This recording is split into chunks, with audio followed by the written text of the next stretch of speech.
C'est parti, maintenant on va parler de la section des chaînes de caractères. Donc on ouvre notre premier dossier, on ouvre notre fichier, on ouvre bien le dossier dans le terminal. Hop, je vais me fermer ça pour me faire un peu plus de place. Et on avait vu qu'on pouvait écrire donc une chaîne de caractères avec des simples cotes, hop, comme ceci, ok. Donc const str1, ok. On avait vu qu'on aurait pu utiliser également les doubles cotes, donc ici, je vais en mettre un deuxième, donc Clément. Et on avait vu qu'on aurait pu utiliser également les backtits. Donc ici, je peux utiliser du coup les backtits comme ceci. Et ce qui est intéressant ici, c'est que ici, je vais pouvoir faire Lorenzo et faire référence à une variable. Donc par exemple, à str1. D'accord? Si je log str3, du coup, je vais bien avoir les deux prénoms qui vont s'afficher du coup dans ma console. Lorenzo et Jonathan. Donc ça, c'est ce qu'on avait vu dans les notions de base. Maintenant, il y a plusieurs méthodes qui sont liées à ces chaînes de caractères. Il faut savoir que les chaînes de caractères fonctionnent avec un index qui commence également à 0. Donc J à 0, O à 1, N à 2, etc., etc. Donc par exemple, si je viens lui dire que je veux loguer str1.charhat de 4, donc je lui dis donne-moi la lettre de l'index 4. Et ici, il va me donner du coup T. Vous voyez ici, j'ai bien mon T. Ok? Donc ça, c'est charhat. Ça va nous renvoyer la valeur d'un index. On a également, hop, une autre méthode. Donc, ici, j'efface tout ça, qui est include. Donc, est-ce que, par exemple, dans str1, John est inclus? Donc, il va me renvoyer true ou false. Là, John est inclus, donc il m'envoie true. Attention, c'est sensible à la casse. Ici, j'ai bien respecté la majuscule. Si je mets une minuscule, eh ben, il va me return false. Non, pour lui, il n'est pas, du coup, égal. Donc, il n'est pas présent. Donc, ça, c'est include. On a également une autre méthode qui est to uppercase. Donc, to uppercase. Donc, ça va me transformer tout en majuscule. Ici, si j'exécute mon code, vous voyez, j'ai Jonathan en grand. De la même manière, on a également to lowercase qui va me mettre, au contraire, tout en minuscule. Donc, ici, hop, je vais avoir Jonathan en minuscule. Ok?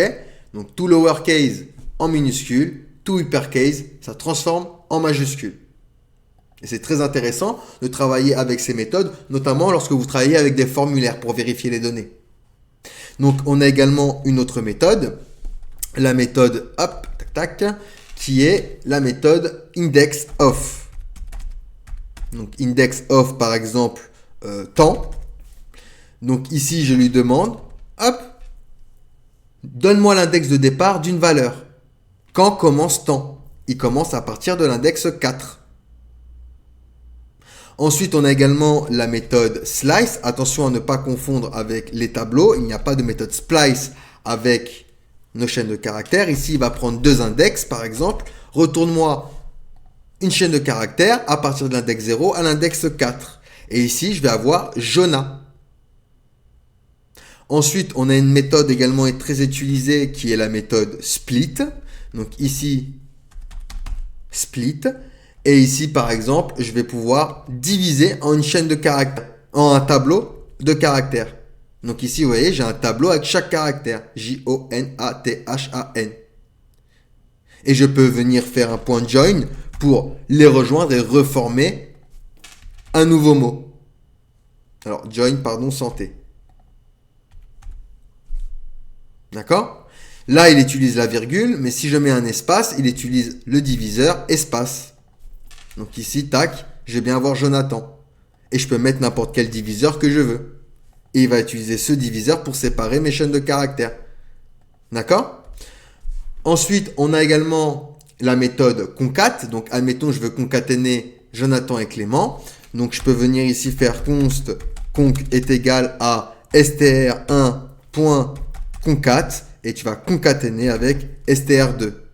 Donc maintenant, si je viens loguer, je vais avoir, alors, si je log, pardon, concat, je vais bien avoir au niveau de ma console, alors j'ai mis concat, voilà, concac, alors concac, juste conc, voilà. Donc je viens exécuter mon script, je vais bien avoir Jonathan Clément. Mais ce qui est intéressant ici, c'est que je peux rajouter également des valeurs. Je peux venir lui dire ici, rajoute ABC. Hop. Et je sépare d'une virgule. Et lorsque je vais loguer, je vais avoir Jonathan ABC Clément. Allez, une dernière méthode avec nos chaînes de caractères avant de passer à la suite, c'est la méthode trim qui enlève les blancs avant ou après une chaîne de caractères. Donc, admettons ici, je me fais... Alors, je vais aller chercher du lorem ipsum, quoique j'aurais pu le faire ici. Bon, c'est pas grave. Const texte est égal à... Et hop, je me mets du lorem ipsum, vous voyez, avec de l'espace exprès avant et après. Ensuite, ici, je vais me faire un log de test. Ensuite, ici, je vais faire test.trim. Donc, j'utilise la méthode trim qui va effacer tous les blancs avant et après. Donc, vous voyez ici, j'ai les blancs avant et après. Bon, après, on ne le voit pas très bien, mais avant, vous voyez. Et ici, non. Attention, il existe d'autres méthodes comme trim end qui va effacer à la fin. Et de même, on a trim start qui va effacer le blanc, mais au début. Donc, même chose, hein, si je log. Donc, ici, alors, on va mettre ça en commentaire, sinon on va plus s'y retrouver. Ici, je fais un CLS pour faire un peu de ménage. Donc, je réexécute mon script. Ici, je vais avoir du coup lorem ipsum avec à la fin le blanc effacé. On ne le voit pas trop ici dans le terminal.